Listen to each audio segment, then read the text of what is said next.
Kia ora and good evening, everyone. Everyone has joined us for our talk by Professor Scott Alexander. Scott is an Associate Professor of Islamic Studies and the Director of Catholic Muslim Studies. Before I introduce you further, just a bit of housekeeping.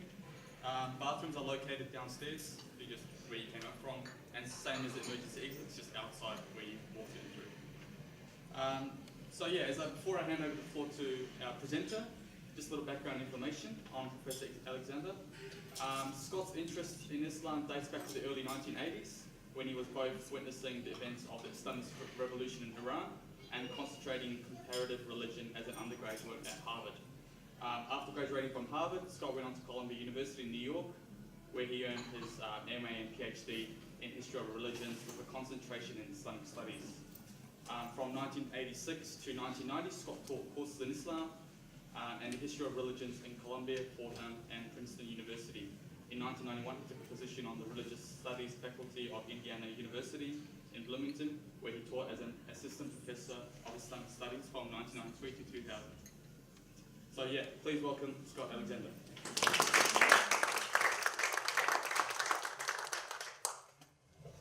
Thank you so much for the kind introduction. I should also say, lest my boss, if he ever listens to a recording of this event, that currently I'm at a place called Catholic Theological Union in Chicago, which is the largest freestanding Roman Catholic graduate school of theology and ministry in the United States. And we have students from 43 different countries.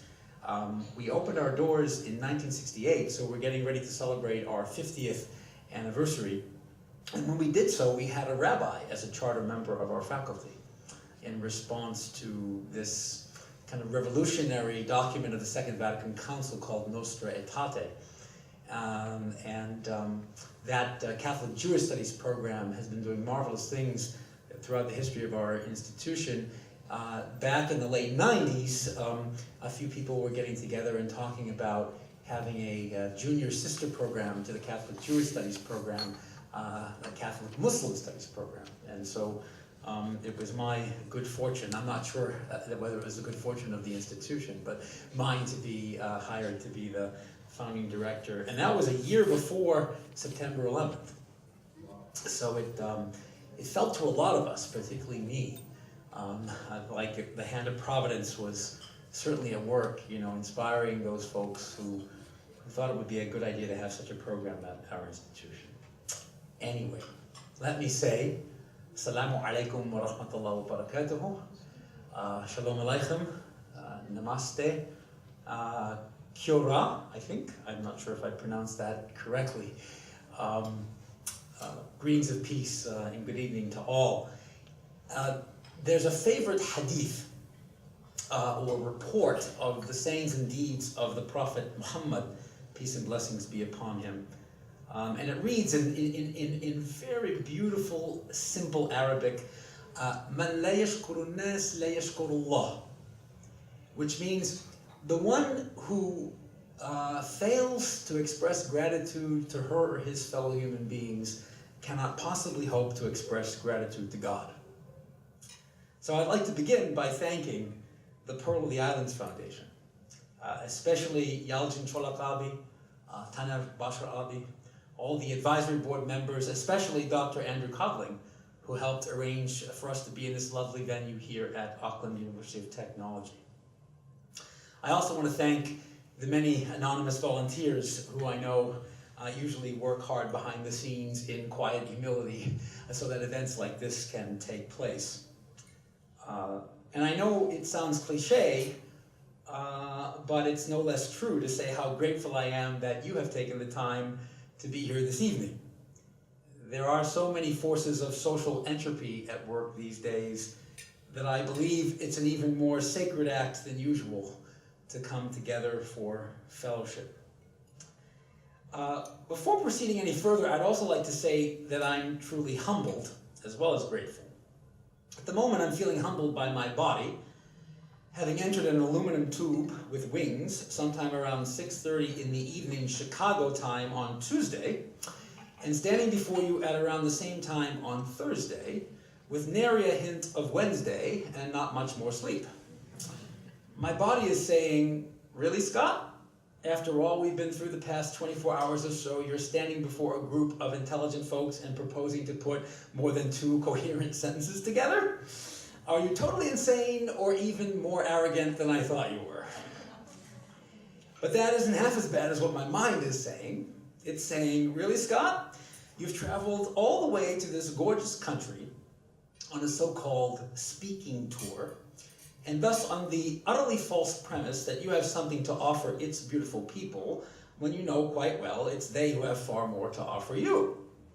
But luckily there's my heart, and it's saying to my body and my mind, really? Do I have to listen to you two have it out yet again? It gets a bit much, guys. Let's just all relax, do our best to do our best, and just see where it all goes. So I'm going to go with the heart, if you don't mind.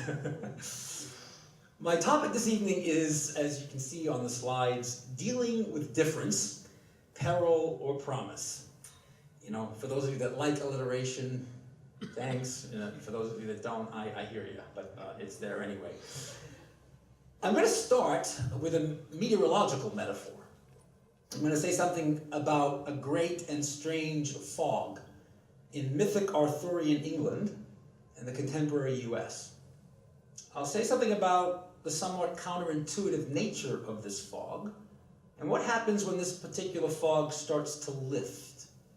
How differences come into clearer focus when the fog lifts, and yet how the essence of difference remains sorely unperceived. I'll talk about how we see peril where we ought to see promise. Finally, I will cycle back to our hosts this evening and the deeply admirable global movement of which they are a vital part. I will attempt to share with you my joy that these people who see the promise and not the peril of difference are here to contribute to a society that I know is committed to this same way of seeing things. Okay, so the fog. This is my first time in New Zealand. I've been here just under 12 hours. I tried to do some reading in New Zealand history before coming. I am not past the debunking of the Great Fleet Theory. So you can tell I have still a ways to go before I even reach the 20th century, let alone the 21st century. I have been to the top of Mount Eden and had a lamb burger, but that's about it. Bottom line, I know nothing of the social context in which I currently find myself so blessed to be in. I'm telling you this to apologize for whatever offense my ignorance will cause. I have a colleague that talks about journeying into the cultural context of others like walking through other people's gardens. And you don't know where the precious flowers are planted and where, so you have to take careful instruction from the gardener. And I haven't had time to receive a lot of that instruction. So I apologize in advance for any offense that my cultural ignorance will cause. But more importantly, or equally important, I want to use it as a de facto justification for speaking to you out of the context I know best. And even that in a fragmented way, and that's the contemporary United States. So if you'll indulge me, I'd like to take you back with me to Sunday, November 13th, 2016. It was the first Sunday after the election of Donald J. Trump as the 45th President of the United States. Ever since the early morning hours of the previous Wednesday, what some of us have come to call 11/9, there were stark differences in the reaction of the people. Many U.S. Americans were elated, some in my own extended family and hometown. Most of the people I know, however, from my own professional community and neighborhood on Chicago's South Side, were either sanguine, disappointed once again, but not surprised at all, or some combination of angry, incredulous, devastated, shocked, and confused. My one solace on that Sunday was that I was headed to church to listen to my favorite preacher. He's a Capuchin friar and liturgical theologian who also happens to be a dear colleague of mine at Catholic Theological Union and a dear friend by the name of Father Ed Foley. And Father Foley began his homily by confessing how unenthusiastic, that was the word he used, he was about being in the pulpit that morning, after what had been for so many, quote, such a shocking and chaotic week, end quote. and many in the congregation nodded sympathetically. Some did not.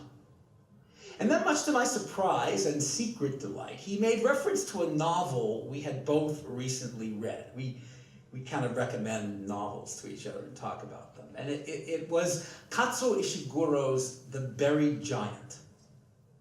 Foley recounted how the novel, set in mythical post-Arthurian England, begins by introducing readers to the central pair of protagonists, Axel and Beatrice, an elderly couple who are suffering, along with everyone they know, from a barely perceptible loss of long-term memory. This gnawing communal amnesia, of which Axel is becoming increasingly aware, is not associated with dementia, but rather with a strange fog, which has settled over the entire countryside sometime after the death of Arthur, who defended the Britons from the Saxon invaders, and yet who somehow was able to establish a Briton-Saxon peace after the great bloodshed of the conflict between the two. Through this mnemonic fog, Axel is able to remember a son, he thinks, who lives in a distant village, and he manages to convince his wife, Beatrice, to journey with him on a quest to reunite the family. Along the way, the couple meets another pair, a Saxon warrior and an aging Briton knight and nephew of Arthur, who gradually discover that they, this second pair, are mortal enemies, not despite, but precisely because of the nature of the Arthurian peace between their two peoples. We learn that this peace was not forged over time in the anguish-fueled furnace of truth and reconciliation, but rather almost instantly, through the magic of a dragon whom Merlin enchanted to spew the fog of its amnesia-inducing breath over the very countryside that witnessed the horrors of Briton-Saxon warfare, and especially Arthur's role as ruthless warlord and slaughterer of innocents.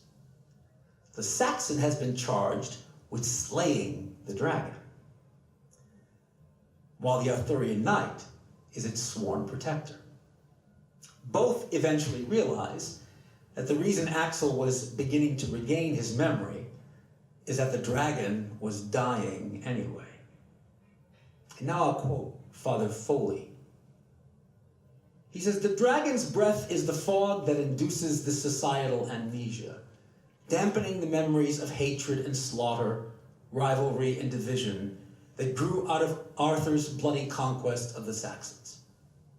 And so there was a Camelot of sorts, but more a Camelotic mask, a Camelotic ruse.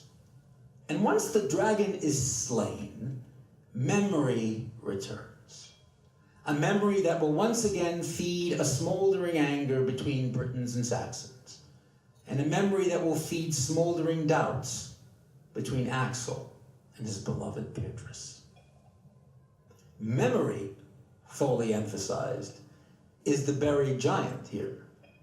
And when it raises its fiendish head, personal division and societal chaos ensue." The point this master preacher went on to make is that the results of the 2016 presidential election were something akin to the slaying of the dragon. He offered the insight that the 16-month election season did not so much create as expose in bold relief profound pre-existing differences and divisions in the body politic of the United States. In some ways, I agree with Father Foley. A certain layer of fog was lifted, enough at least to see each other a bit more clearly through the haze. This is even the case with people in my hometown, in my extended family, who I never quite thought would support Mr. Trump and some of the policies he attempted to articulate. But what I would add is that in no way has the fog lifted enough for us to see who we are as a society in the clear light of day. To return to Ishiguro's metaphor, the dragon's breathing has become a bit more shallow, and thus the output of fog that much less, but the dragon is still alive inhaling the realities of our history and exhaling its amnesic mist, as it has been from the time the first settlers from Europe arrived on the shores of North America. So what is it that we in the United States, at least from my perspective, can see a bit more clearly, and what is it that is still shrouded? Well, we can see difference a bit more clearly. We seem to see it all around us and recognize that it's deeper and broader than we might have thought. I had an experience after the election. This is when I went home to visit my parents. I grew up in a town just outside of Boston, Massachusetts, in the northeast of the United States. Blue-collar working town, and that's when I went back to a restaurant that I used to work at as a waiter, and met with the owner and all those people who knew me back when, and that's when they told me how elated they were about the election of Donald Trump, and we had some kind of interesting discussions about that. And then also encountering my sister-in-law's husband, who's a salt-of-the-earth kind of guy, someone that would help anyone in distress, despite their, or not despite, but whatever their particular ethnic background, or racial background, or religious background might be. But I had an experience when I went into the gym that I usually go to when I go back to visit my parents, that coming from Chicago, I wouldn't have noticed were it not that it was right after the election of Donald Trump, and I was having this conversation with all those people. And I walked into this gym in my hometown, and two people were speaking Portuguese. They were Brazilian immigrants who live in my hometown. That's now their hometown. Four Mexicans were speaking to each other in Spanish. They're immigrants from Mexico who now live in my hometown. It's their hometown. Two Palestinians, I recognized with their dialect, were speaking Arabic to each other. There was one young man on the phone speaking what I think was Mandarin Chinese. Two very elderly gentlemen speaking Italian, and they come from my immigrant roots. And the only three people who were speaking English were African Americans. And when I grew up in that town outside of Boston, you wouldn't find an African American within 10 miles of the city limits of that particular town. So I thought of my brother, my sister-in-law's husband, who's again a very good person, walking in to that gym and feeling like this was not his hometown anymore, because somehow the presence of these people meant it was more theirs and less his, because of these stark differences just in the language that was being spoken. So we're seeing these differences a lot more clearly. But what don't we see? Well, I'd like to propose that we still don't see the true nature of difference. Even gatherings like this one, gatherings which are intentional about, in a way, celebrating difference, oftentimes are not celebrating difference at all. I'm not saying that's the case here today, but rather oftentimes attempting to lasso difference, to rein it in, to domesticate it, to make it something that we can celebrate, on the assumption that ordinarily it's difficult to celebrate difference. We almost instinctively see the peril of difference and have a hard time perceiving its promise. How many times have you heard what I like to call the sameness platitude? That pragmatic and well-intentioned phrase that goes something like, we are all more alike than we are different from one another. But are we really? Anthropologists like Clifford Geertz have been telling us for years that as creatures who are relatively low on instinct and relatively high on cultural programming, one of the characteristics we Homo sapiens sapiens have most in common with one another as a species is precisely the capacity to be so radically different from one another. I'll say that one more time. One of the things we have most in common as human beings is the capacity to be so radically different? One need only think of the stunning pluriformity of language and the elemental role language plays in continually shaping and giving life to culture to see this point. Nearly every human infant is born with capacity for verbal linguistic expression. Yet no baby is born either thinking or speaking the human language. Nor is any infant born speaking Mandarin or Spanish or Navajo or Twi or Turkish or any of the indigenous languages of Oceania. Rather, all are born ready to download over the course of a few years the linguistic operating system of her or his family, village, and region, her or his immediate cultural context.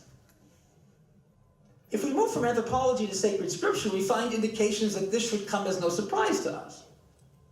That we were created in and for difference. In particular, I'm thinking of the words beautifully and powerfully expressed in the famous Quranic verse found in Surah Al-Hujurat. It's verse 13. يا أيها الناس إنا خلقناكم من ذكر وأنثى وجعلناكم شعوبا وقبائل لتعارفوا إن أكرمكم عند الله أتقاكم إن الله عليم خبير. God, speaking in the first person, says, O humanity, we created you from a single male and a single female and established you as peoples and tribes that you may come to know one another.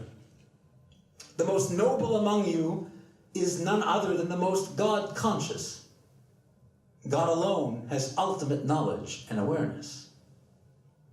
Among the many mysteries of human existence hinted at in this verse is that God is responsible for human difference. The human difference is not an accident of history, but instead an outcome of divine providence and design. And not only that, but this difference has been primarily intended not as some kind of sadistic obstacle course to make our lives more difficult, but rather as an opportunity for growth. What kind of growth? Growth in knowledge and awareness of one another, ta'arufu, of one another, self, and ultimately God, through the process of relational encounter in difference, not despite difference. If this is the case, then why are we so afraid of difference? Why do people like us gathered here tonight sometimes try to contain it by employing strategies like the sameness platitude? There are probably many reasons one could offer. The one I'm coming to like the best these days is that we become so attached to the necessary but limited sense of security we get from homogeneity and the familiar that we erect it as a false idol and lose the capacity to see the inherent beauty and transformative power of the heterogeneous and the strange. It's problematic enough that we do this as individuals in our day-to-day interactions with the world around us. But when we attempt to define ourselves collectively out of fear of difference and exaltation in false homogeneity, we run into the problem of becoming agents of oppression and tyranny. We create societies which may rhetorically celebrate unity out of diversity, in the case of my own country, e pluribus unum, out of many one, but only insofar as the diversity does not challenge the dominant culture and the dominant cultural group or groups which get to shape the narrative of unity in the first place. They get to say what unity looks like. In such situations, difference is tolerated, and only to the point where it begins to challenge the dominant narrative of a unity and the power of those who see themselves as the perpetual custodians of that unity.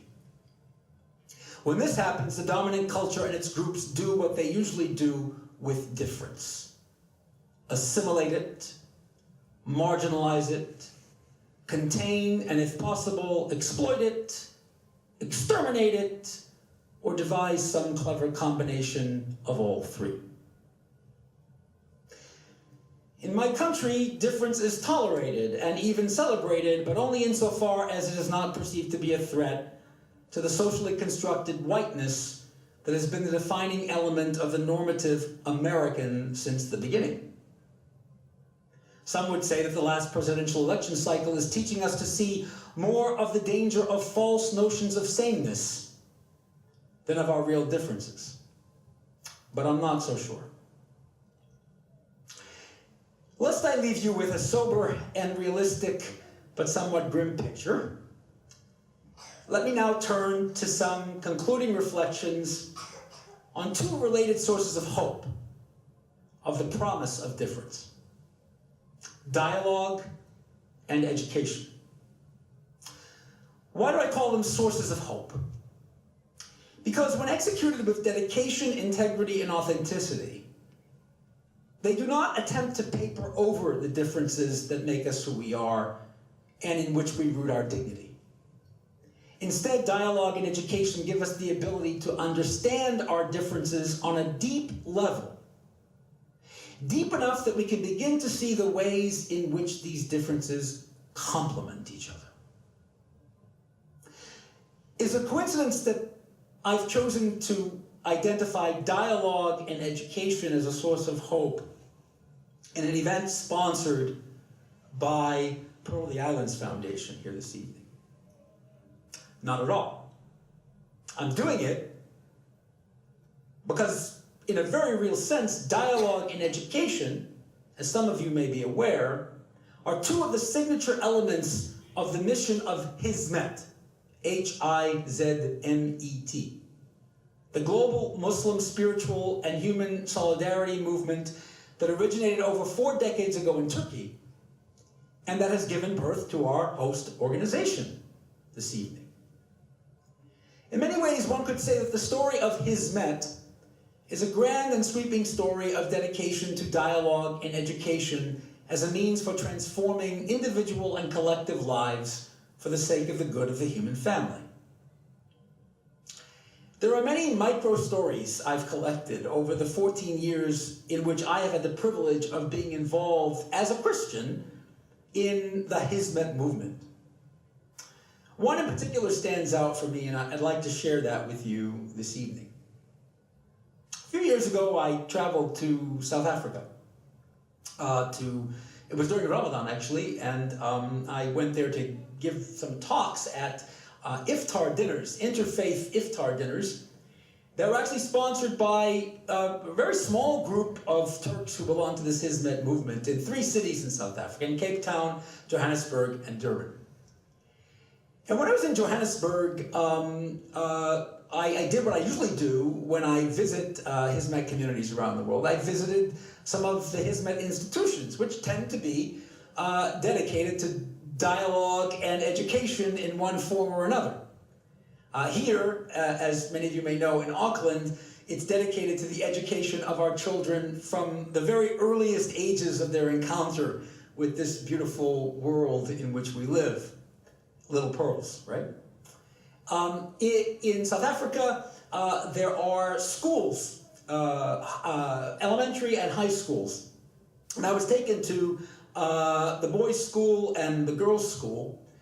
And I knew from my experience the previous day that most of the students in these schools, which are staffed largely by South African teachers, but some dedicated Turkish teachers who traveled many thousands of miles to go and sacrifice a lot to do this good work for these kids in South Africa. The vast majority of these students come from Soweto, right? I hate to say infamous, in some ways obviously infamous township of the apartheid era, but only infamous in the sense in which it was a symbol of the gross injustice and oppression of apartheid.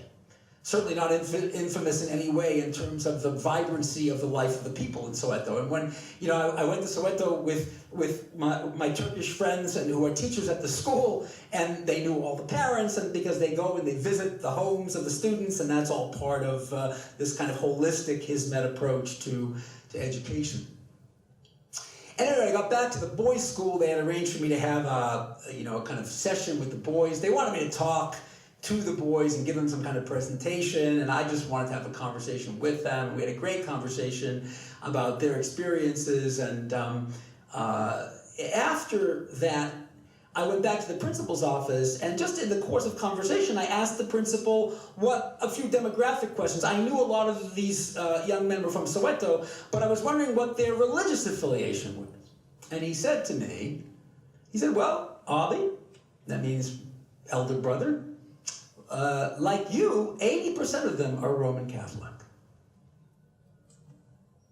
And I couldn't help it, a tear kind of welled up in my eyes, because I had this overwhelming experience the day before in Soweto, and then at this school, and knowing what some of these people have done with their lives, some of the best and brightest of the Turkish educational system, instead of sort of advancing through the ranks and becoming doctors, lawyers, and chieftains of various kinds in Turkish society, essentially becoming missionaries in the most positive sense of that word, to go where they thought God was leading them to do God's work, not to transform these young men and women according to their own agenda, but to serve them by giving them access to a quality education so that they could realize their own agency as their own liberators and actualize that agency, as many of them since have. Why are these people motivated to do this? Now, all sorts of reasons. I mentioned a few, but a lot have had to do with the spirituality, teachings, and personal character of a humble Turkish Muslim scholar who has led millions to lives of service, education, dialogue, and relief work all around the world. His name is M. Fethullah Gülen. He's known to the folks of the movement as Hoca Efendi, a Turkish term for a teacher one really admires, respects, and dearly loves. One of the concepts that's really key in the teachings of Fethullah Gülen is, in Turkish, a word that reveals so much about the Hizmet movement and its ethos, but unfortunately, in translation into a single word in English, doesn't quite convey that sense. The word in English is tolerance, and sometimes you'll see that word in the titles of books written by Fethullah Gülen. And it's presented as a guiding value, a guiding human value, but certainly a central value for the people of Hizmet. The translation's a little unfortunate because of what the word actually is in Turkish, and I have no significant facility in Turkish at all, but enough understanding of certain aspects of the language that I can parse this for you. And I invite my Turkish friends to correct me where I'm wrong. The word in Turkish is hoşgörü, hoşgörü. And hoşgörü comes from two roots, hoş, which means good. There's a similar word in Persian, hoş, right? It's the same word. And görmek, which is the Turkish verb to see.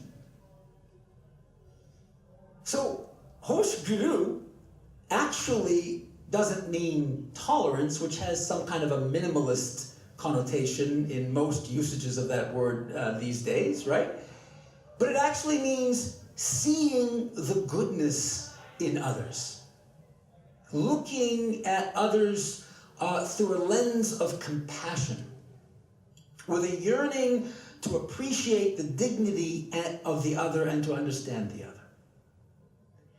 Fethullah Gülen writes, quote, "Practice hoşgörü so that your bosom becomes wide like the ocean. Become inspired with faith and love of human beings. Let there be no troubled souls to whom you do not offer a hand and about whom you remain unconcerned." End quote. Hoşgörü is one of the key character traits of what Mr. Gülen refers to as heroes of altruism. It's evident this evening in abundance as a movement, Hizmet, that is suffering as we speak grave human rights abuses in its native Turkey and international efforts to crush it in various parts of the world, especially in the United States. that the people of Hizmet all over the US and all over the world respond by doing what they have always done, reaching out in fellowship and love for greater solidarity in the human family. I'm here tonight to share with you, my sisters and brothers, my deep and abiding respect for these people, but also my deep and abiding respect for you. And I mean that. In a very sincere way, you all embody this heroism and the potential to do great things with it. Not to suggest by saying potentially you're not already doing great things.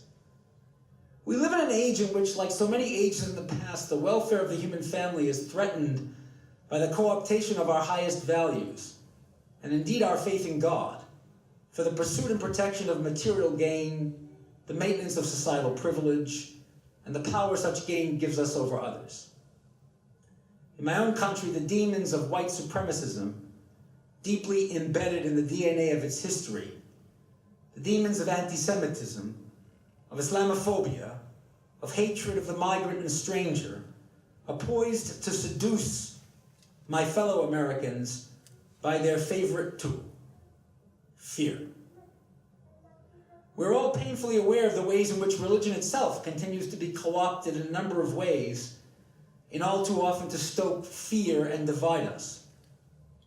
But even worse, religion is often co-opted into either a complicit silence or a muttering of meaningless ambiguities when it comes to structures of injustice and how these structures stand as the greatest obstacles to the pursuit of true peace, true salam, shalom, the integrated wholeness of all creation. Some religious leaders, like Mr. Gulen, are not afraid to speak in sorely needed particulars about what the struggle for biblical Quranic peace must entail in our world today. And I would say it's partly because he's not afraid to say that, because he was not afraid to criticize a man who was rising to significant power in Turkey and who wanted to consolidate that power beyond the parameters of what a man like Fethullah Gulen thought were healthy and wholesome and consonant with Islamic values, that he spoke out. And it's for that crime of speaking out that many, many innocent and good people are paying dearly. But Fethullah Gulen is not alone. Pope Francis also is doing this. He also has a steep hill to climb. I lived in Rome last year for 3 months, and I was shocked but not surprised, if you can understand how that works, to see the antipathy that so many of the people who were deeply embedded in the status quo of the papal institutions in Rome have for Pope Francis. But I can see it because Pope Francis writes things like this in Evangelii Gaudium, published on the 24th of November 2013. Quote, "Peace in society cannot be understood as pacification or the mere absence of violence resulting from the domination of one part of society over others. Nor does true peace act as a pretext for justifying a social structure which silences or appeases the poor, so that the more affluent can placidly support their lifestyle while others have to make do as they can. Demands involving the distribution of wealth, concern for the poor, and human rights cannot be suppressed under the guise of creating a consensus on paper or a transient peace for a contented minority. The dignity of the human person and the common good rank higher than the comfort of those who refuse to renounce their privileges. When these values are threatened, a prophetic voice must be raised." The thought I want to leave you with tonight is something I believe both Pope Francis and Fethullah Gulen would enthusiastically agree on, albeit perhaps using slightly different language. Ours is this prophetic voice, if only we deign to use it. Oftentimes we find ourselves, I know this is the case with me, spending a great deal of time waiting for governments and the powerful to act in the face of injustice. We also spend a great deal of time asking how to activate the grassroots, never pausing to realize that we're all part of the grassroots. If we can turn our foci from waiting to doing, from the expectation that it's for others who are more powerful to act, we will never open ourselves to the miraculous ways in which God can act in and through us. Let our prayer tonight be that with God's guidance and grace, we will find, if we haven't already, our own distinctive prophetic calling to promote and enhance social responsibility and to live into it fully.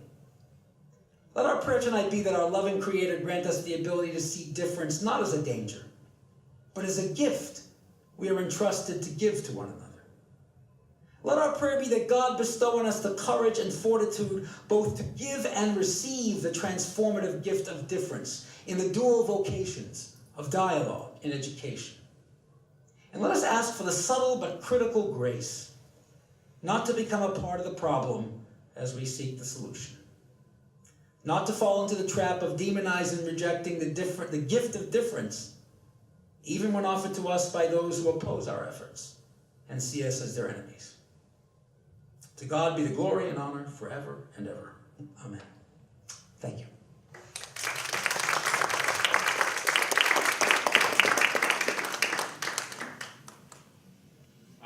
So thank you all for attending.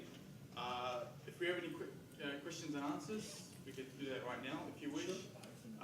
Other than that, we can continue. Maybe those who wish to leave can feel free to leave. Yeah, And those sure. who want to stay. Feel free to leave. Otherwise, we just. I also appreciate pushback, like especially if I said anything that you disagreed with, because I really meant it when I said, I'd much rather learn from you than attempt to think that I have something to teach you all. But the structure of this is such as it is, right? Yes, sir. So, hi, my name is Perry. Hi. I love that talk, it was really fascinating. But what I found most interesting was how you chose to start your talk about dealing with differences with a story that cast the idea of memory in a light that I hadn't really thought about before. I'd say that normally educational institutions and normally our general teaching is that memory is really important. That's why the study of history is so important. That's why understanding where we came from can allow us to learn, to move forward and make the future better. But in your story, you were talking about memory as being the sleeping giant, the root of why characters were now judging each other again and falling back on their conflict. I'd love to hear from you more on why you cast memory in that. That's a great. Did everyone hear Perry's question? So, he was just saying that typically we think of memory as liberating, right? And that through education we remember, right? And that allows us to move forward in more productive ways, right? And yet this story by Kazuo Ishiguro is suggesting that memory can be dangerous, right? That memory can be dangerous. And I think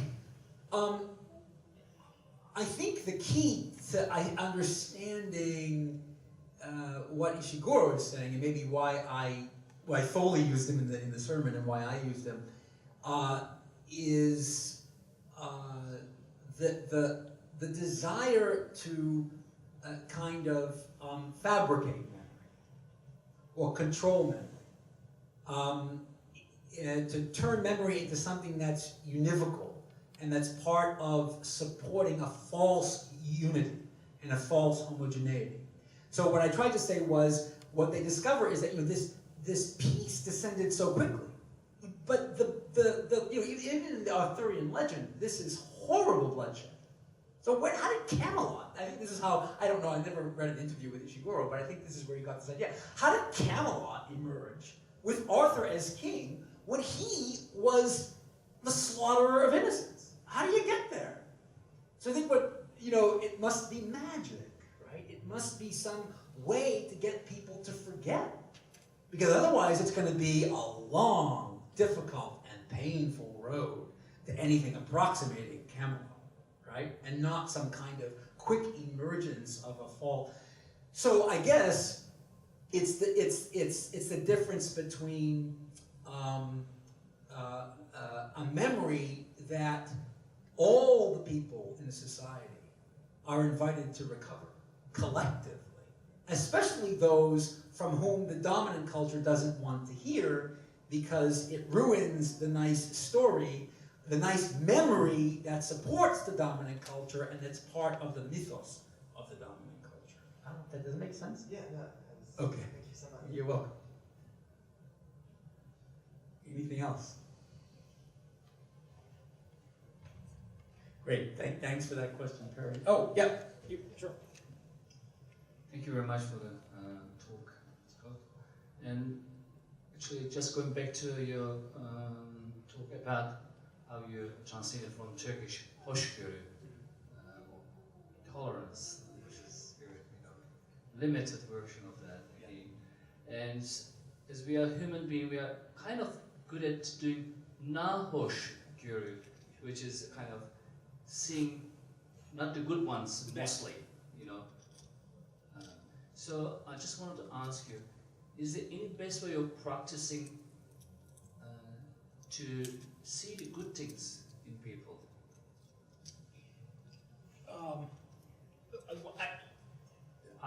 How to do this, right, is where the rubber hits the road, right?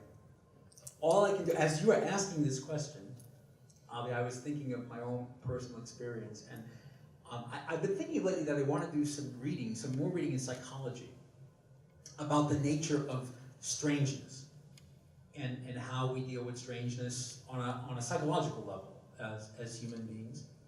Because I've noticed something about me, and I don't know if any of you have this experience, but let's go back to tolerance. Because actually, there's an older sense of the word tolerance that isn't minimalist, right? It's very expansive. And I think that's why, in so many classical lexicons, tolerance gets put as a translation for a word like hoşgörü.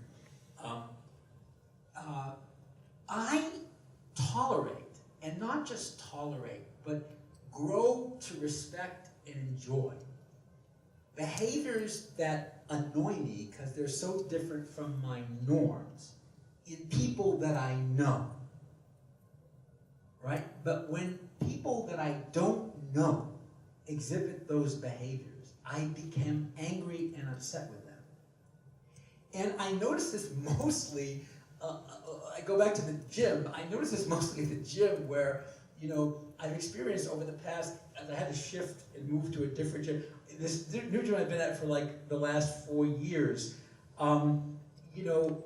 people do all these strange things at gyms, they behave in all these, and everyone has their sense of what proper gym etiquette is and all that kind of stuff, and there are people that just grunt very loudly, and people that sing at the top of their lungs, and I realized that, when I get to know some of these people, and at first it's like, that person, I just want to strangle that person. I just literally want, I am so angry at that person. I don't even know what to do with the anger, right?